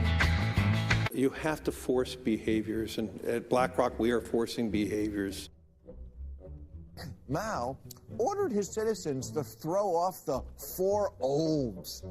Old thinking, old culture, old customs, and old habits. So, your whole life went in the garbage overnight, no biggie. And those who resisted were attacked by an army of purifiers called the Red Guard, who went around the country putting dunce caps on people. Yeah. Who didn't take to being a new kind of mortal being. If you don't force behaviors, whether it's gender or race or just any way you want to say the composition of your team, you're going to be impacted. Well, things haven't been so sweet for Ben & Jerry's after the company posted an anti-American tweet, a few of them, on the 4th of July. The ice cream makers declared the United States was founded on stolen indigenous land. Well, someone should tell Target that, because they're now selling swimsuits with tuckums in the women's section of the store.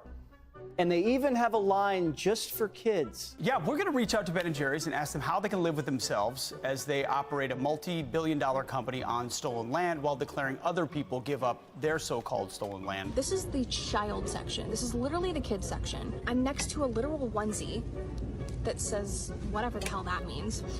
We have glad you came out, and I'm so happy that you're queer. In the kids section. Are you kidding me? I'm sorry, but pride and toddler don't belong in the same sentence. Good news! Starbucks will offer its workers reimbursement of travel expenses related to accessing abortion and gender-affirming procedures. Kyle Rittenhouse was seen wearing a Black Rifle Coffee Company shirt, and they wanted to distance themselves from that individual.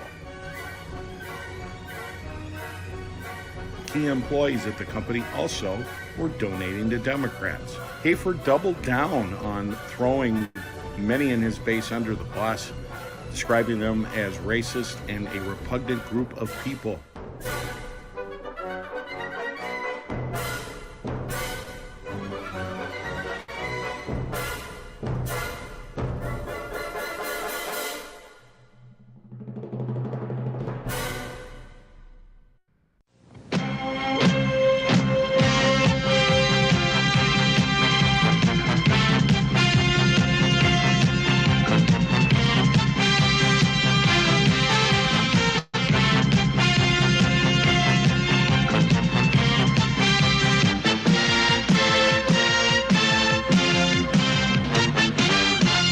Hey, Liberty lovers, stop scrolling, because if you're tired of the same old news, then I've got just the wake-up call for you. I want to thank you for tuning in to Culturama, and I know that you're enjoying every minute of it. Join us at rumble.com/AP4Liberty. The Wake Up America show is Mondays through Fridays, 7 to 9 a.m. Central Time. It's a great way to start your day. Coffee's optional, but waking up is mandatory. Remember, at Wake Up America, we'll keep you sharp, we'll keep you laughing, most of all, we'll keep you free. I'll see you in the morning.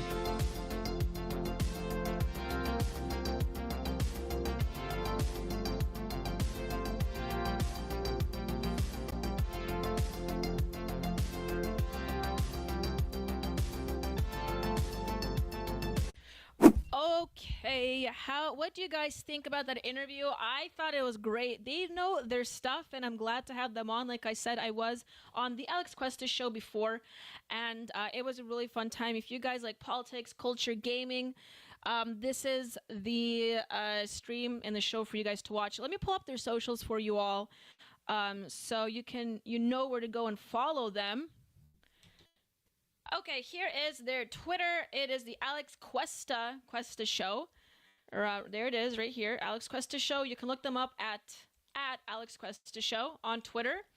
And you have the Alex Cuesta and his brother David. You can follow him here in the bio, along with an occasional guest to talk about topics ranging from politics, sports, philosophy, anime, and more. And of course, here is their YouTube. You can click on the link there, and here it is, the Alex Cuesta show. So please go and subscribe, watch their stuff. Clearly, they have really good content out there. And there's their videos. And scrolling through here, I'm trying to find the one that they had. Oh, okay.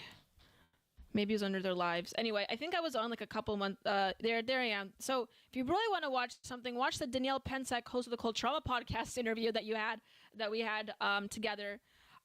Or you can also watch this one with Sonic in the thumbnail. But they have really good stuff. So once again, go support them. You can find them at the Alex Cuesta show. And yeah, maybe I'll be on soon again. So that being said, everyone, I want to talk about the Epstein files because that is big news. And I apologize for not being able to cover it before the interview, okay? I went off a little bit on the immigration, tangent. It had to be said. What I said had to be said, but regardless. So, here's a video of for those that aren't aware, at this point you probably do, but here's a video of them the influencers we talked about, sharing the binders, smiling on camera. All right. Ex-influencers and citizen journalists were the first to receive access to the Epstein files rather than legacy media. You are the media now. Now, that is big news. A little distasteful, like we've talked about, for them to pose with the material here like that. Especially libs of TikTok. But anyways, and then here's another post with them posing with the materials, okay? So I am sorry, you guys, she does like a sports, I think she talks about sports. I forgot who this individual is, the blonde one. Here we go. This is a classic picture that was shown around, of course. There's libs of TikTok. There's Cernovich in the back looking the way that Cernovich looks. You have DC Drano, of course. And it looks like they were given Trump hats along with the materials. This is, I appreciate what this person wrote, and I agree. Tony Kinnett. Tony Kinnett wrote, "Don't get me wrong, I like most of those in the photos. A few are friends of mine. However, releasing the files like this, so it's a little photo op, cringe, childish, not at all how a list of sex abusers should be released. That should be a simple online post via the DOJ. Presto, done." Exactly. Again, I think it's just leaving a bad taste in everyone's mouth. Like, I understand that this is something that we were all looking forward to, and so they're making it like it's a big show, right? So I may, on the one hand, I hate to be a fence sitter. I understand why maybe they're a bit excited here, but all that completely rings hollow when none of the information that was given is new.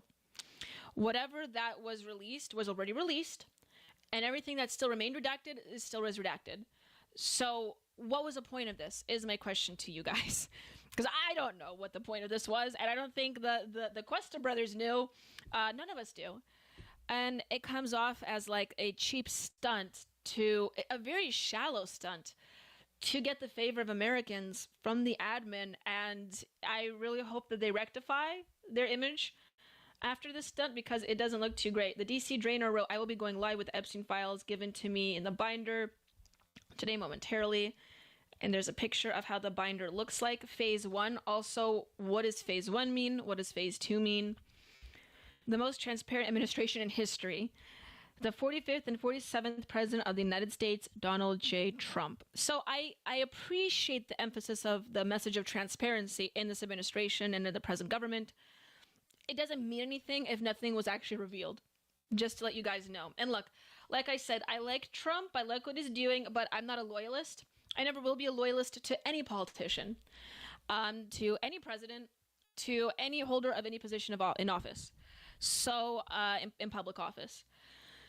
So, I'm going to say it like, thankfully the guests on my show today said it, and many of you are saying in the chat, this rings hollow, this is meaningless. This message of transparency, although admirable, means nothing if you don't actually deliver. And thankfully, Doge has delivered in part towards that message, but this stunt in particular just doesn't really do its justice. Okay, this is Liz Wheeler writing about it. President Trump and Pam Bondi committed to releasing the Epstein files. The FBI was told to deliver the files to Bondi. They did, about 200 pages. Bondi smelled a rat because there was nothing juicy in the 200 pages. Just flight logs and a Rolodex of phone numbers. There was no smoking gun. Still, Bondi promised to release the documents, so she prepared a binder of them. Then, last night, when a whistleblower contacted Bondi and revealed that the SDNY was hiding potentially thousands of Epstein files, defying Bondi's order to give them all to her, we're taking recordings, evidence, etc., the juicy stuff, names, these swamp creatures deceived Bondi, Cash, and you, the citizen. Be outraged that the binder is boring. You should be, because the evil deep state lied to your face. The binder is powerful because it's tangible physical evidence of the disgusting stunt that the SDNY tried to pull. Bondi is now demanding all the Epstein evidence from SDNY, plus an investigation to the persons who committed this act of defiance. Legacy media has betrayed you. They lied to you. They smear you and they gaslight you. They deserve no special access to real-time exposure of corruption because they planned a role in covering it up in the first place. You are the media, Elon said. Yes, we are. So celebrate the regular people. Celebrate the regular people are given access to the most powerful people in our country to report on despicable corruption as it's being uncovered in real time. And be very angry that the deep state agents at the swamp are at this very moment defying President Trump and Bondi and you who voted him into office. So there's that. Okay.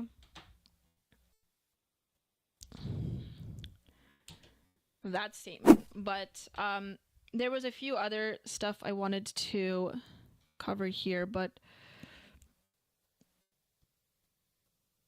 I'm just reading the comments here, everyone, before I proceed any further with this show. We are drawing close to the end of this show. Dash on YouTube. Hello, Dash. Welcome. It's very good to see you. Very good to see you. One other thing, everyone. Before I pull this up, oh my goodness.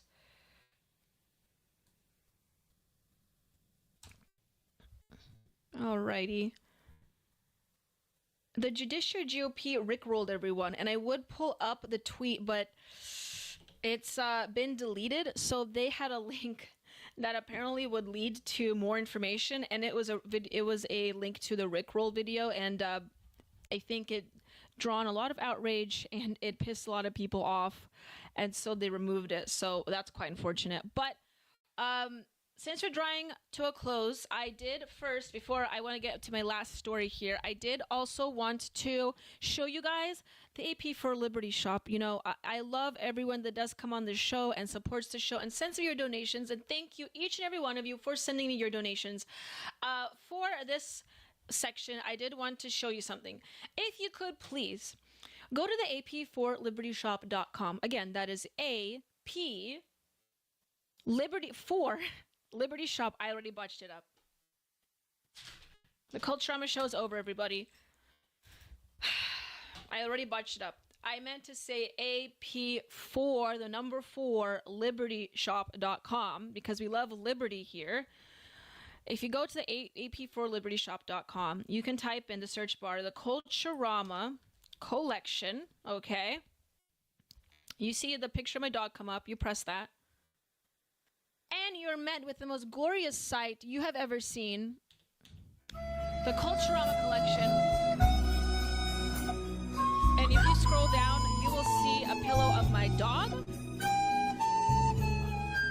You will see the logo, the Culturama logo pillow, sweatshirts. We got coffee mugs, we got candles, a bag of coffee, a fanny pack that says Gulf of America on it. Go to the Culturama collection and purchase yourself a little treat, because that will make me happy and it will help the show go a long way and help us staying up. If you really want a body pillow, I also recommend that, of course, of me.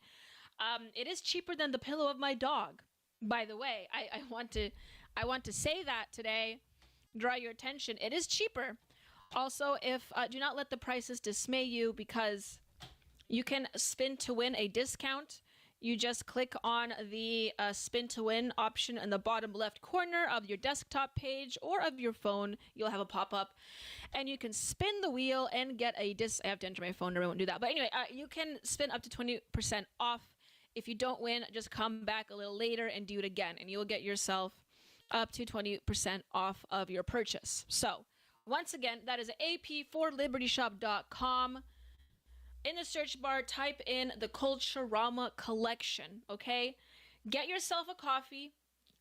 They're delicious. It's delicious coffee. The beans are delicious individually. And also get yourself a lovely pillow, okay? Anyways, I really appreciate your guys' support. I really do. And your viewership and your comments. Entropy Nomad says, I never win. Do you mean, Entropy Nomad, are you talking about the spin to win feature? I'm sorry. Try again in a couple hours. Mr. Labrisi's in the chat.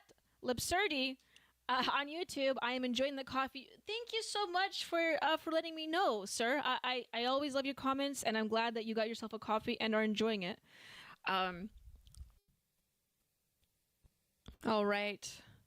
Okay, I wanted to cover one last thing with you guys, and this is really top news, okay? This is big news. You guys are really going to want to see this part before I sign off here. Shrek 5 is coming out, you guys. Ew, Dad. Ooh, Mom and light. Who's making this stuff? Not me. Whoa! Shrek 5. Starring Mike Myers, Eddie Murphy, Cameron Diaz, and Zendaya? Oh, damn. Only in theaters. Zendaya is playing Shrek's daughter, everyone. So yeah, Zendaya has joined Shrek 5 and will star as the ogre's daughter. What do they mean by this? Because I thought Zendaya was supposed to be like the most beautiful celebrity up till in the modern day, right? At least it was for Generation Z. That's what they say. They say that she's like the most beautiful, right? And they have starred her as Shrek's daughter, a female ogre, may I add. So I don't know, but some Uber Soy wrote, no makeup needed. Okay. Oh, yeah, there we go. So Shrek 5 in theaters coming Christmas 2026. I don't think you guys are going to want to miss that one. The animation style is also rather different. I don't like this animation. I'm going to be real with you guys. I did like the older one. It was a bit more realistic and maybe slightly more uncanny. Yes, I do appreciate the older style. I think it's funnier than whatever this is. Also, hasn't Shrek had like multiple kids? Wasn't it in this one of the sequels he had like 5 kids or something like that? I don't know. I'm not a Shrek head. I only watched 1 and 2 and 5, I think. No, 4. This is 5. There's a third one. I don't remember. There's a lot of those. I may have seen 4. I probably wasn't fully sober for that, though. So, yeah, they completely changed the animation style, and they're having Zidania as the daughter of Shrek. I do wonder what they meant by that. Something to ponder. I don't know. Something to ponder. But if you are a Shrek fan, that is something to consider. She's got to go soon. Is it Rumble Rant time yet? I don't want to miss it. Fiery Waco, if you want to send a Rumble Rant, now is your chance. Because I have to sign off because the Liberty Tonight Show will be on every Thursday. I ended shortly at 2 hours because I have to hand it over as part of the For Liberty Network to, I have the comb in my hand, my apologies, to the fellas. And if you don't know what the Liberty Tonight Show is, it is part of the For Liberty Network. It is a comedy nightly show that I hand off my show to. I'll be dropping the link here in the chat in a moment. But if you guys want to see more of me, I will be streaming again on Saturday, okay? I'll be streaming on Saturday. I will be gaming. I will be playing Cuphead. Not Fallout New Vegas because it crashes my laptop. I will try to play Cuphead or I'll play some video game. I think it will be Cuphead. You guys will really enjoy that. So please, I stayed away from Dune. Okay, Entropy Nomad. So please show up.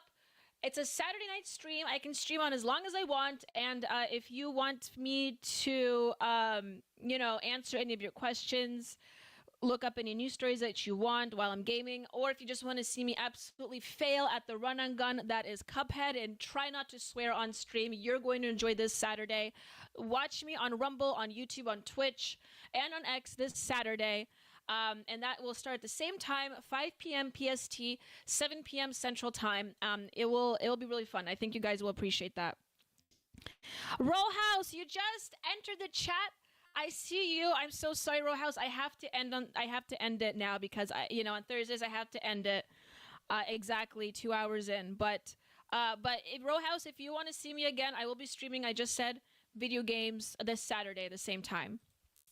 Okay, you guys, let me get the link for you, and I will sign off here. Liberty Tonight Show. Okay, here's the live. Getting the link. All right.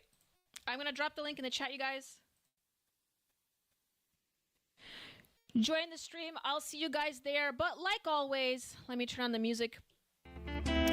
That's not the sign-off music I want. In the heart they gather strong, pushing back. Thank you so much for tuning into Culturama today, everyone. I wish you a wonderful evening. Let's work together in reclaiming the zeitgeist and keeping our officials accountable and pushing for a more transparent government. Reintroducing traditional elements and traditional values back into the Western culture and back into the United States. Thank you so much for joining, everyone. I hope you have a good rest of your evening. I'll see you on Saturday. We've got the power now in the heart of every town. We've got the power now. The Reds are going down. With a flagpole planted firm. Golden dreams that won't decay, marching proudly through the day. In go